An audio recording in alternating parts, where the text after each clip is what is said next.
Hey everyone, welcome back. And in today's video, I'm going to show you 2 advanced ways to level up your ChatGPT experience, how to use long, detailed prompts effectively, and how to upload files for analysis.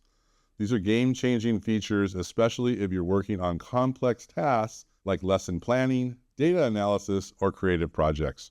By the end of this video, you'll be able to know exactly how to use these tools to get the most out of ChatGPT. I'm also on a mission to help 1 million teachers and students harness the power of AI to make learning and teaching easier, more efficient, more creative, and a lot more fun.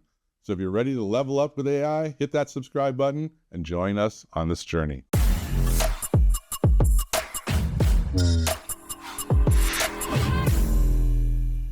Okay, so let's start with long prompts. Why are they so useful? Long prompts let you give ChatGPT detailed instructions, which helps it provide more precise and tailored responses.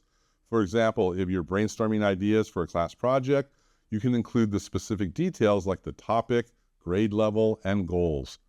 This ensures the response is exactly what you need. But here's the thing, long prompts can get messy if they're not formatted well. So that's where the multi-line prompts come in handy. Here's how you create a multi-line prompt. So let's say that you want to brainstorm a list of lesson ideas. Instead of writing one long block of text, break it up into smaller sections using the Shift-Enter key.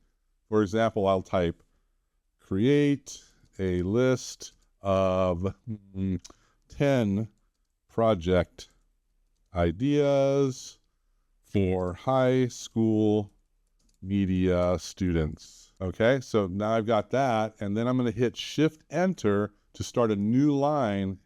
And so let's do that now. So here's Shift Enter, and then I'm going to say focus on interactive and group-based activities. So let's go focus on interactive and group-based activities. Now, when I hit enter, ChatGPT will process the entire prompt and give a clear, organized response. And this makes it easier for you to read and tweak it later if you want to.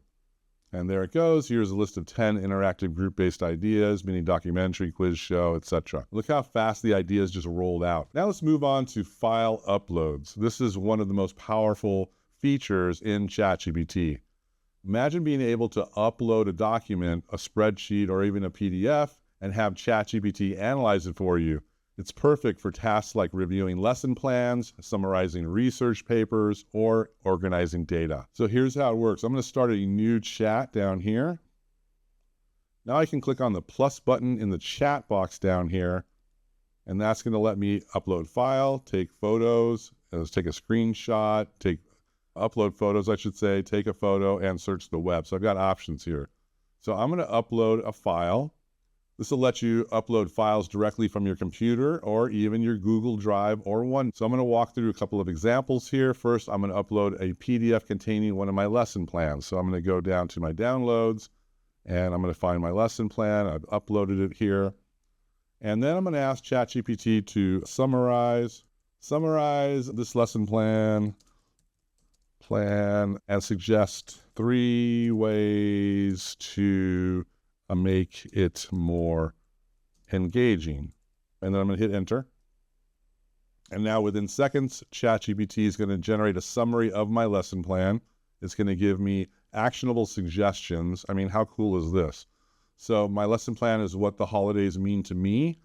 Students are going to create a 2-minute video showcasing their personal connection to the holidays. So I like to do this all during holiday season. The parents love seeing things like this. And then, so it's telling me concept and development of filming, so how I've broken things down between the 2 sessions, and my critical assessment. So it's going through all the stuff that I wrote earlier. So now it's also giving me suggestions on how to make everything more engaging, like I asked. So it's telling me I can incorporate a mini challenge or a theme. I can gamify the editing sessions. I can do interactive demos for editing techniques. So all things that, honestly, I didn't really think about. But now I'm going, this is kind of interesting to gamify, because kids love games, the editing sessions. So I'm going to take note of this for this upcoming season, which we're going to start doing this pretty soon.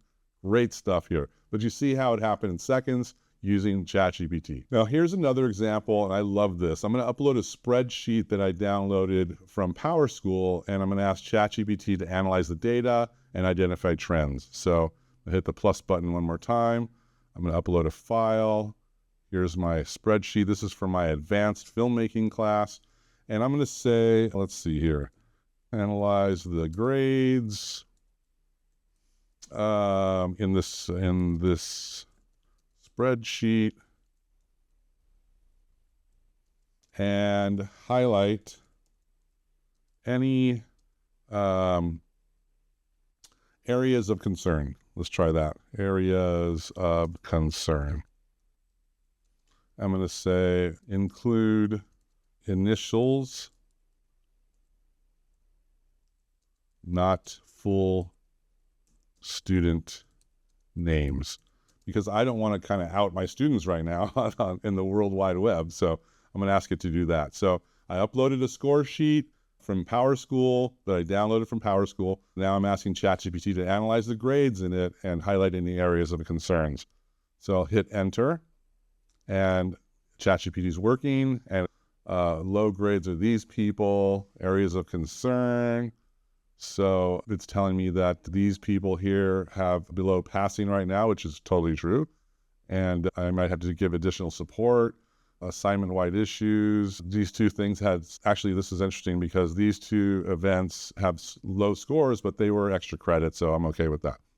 Missed submission, several people. So I run this as a very business-oriented class. When people don't turn things in on time, they get an automatic 0. And then it's giving me all these recommendations here, what I can do: schedule one-on-ones, revise instructions for low-scoring assignments, etc. So that's a great way to really address things in your classroom with data that ChatGPT will help you in seconds. Now, I could have downloaded, or not even downloaded, I could have just looked on PowerSchool and checked out what was happening with my students, but I don't think I would have come up with all this information just in my head. I would have had to have used some kind of tool, and ChatGPT is that tool. With ChatGPT, you can upload several file types, including PDFs, spreadsheets, images, and text documents. However, there are some limitations. On the free plan, the number of file uploads is limited, and access to advanced features like data analysis might be restricted. Upgrading to the Pro plan gives you unlimited uploads and full access to all these features. So here are a few pro tips to get the most out of your file uploads. First, be specific with your prompts. Don't just say, analyze this file. Instead, tell ChatGPT what you're looking for, like summarize this report in 3 bullet points, or highlight key trends in this data.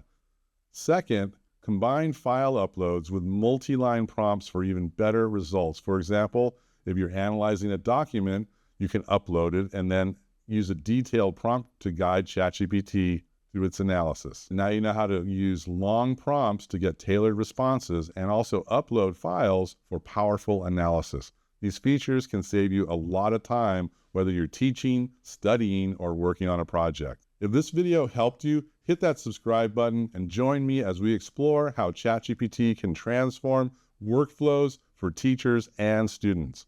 My mission is to help 1 million people unlock the full potential of AI, and I'd love for you to be a part of that journey. Thanks for watching. I'll see you in the next video.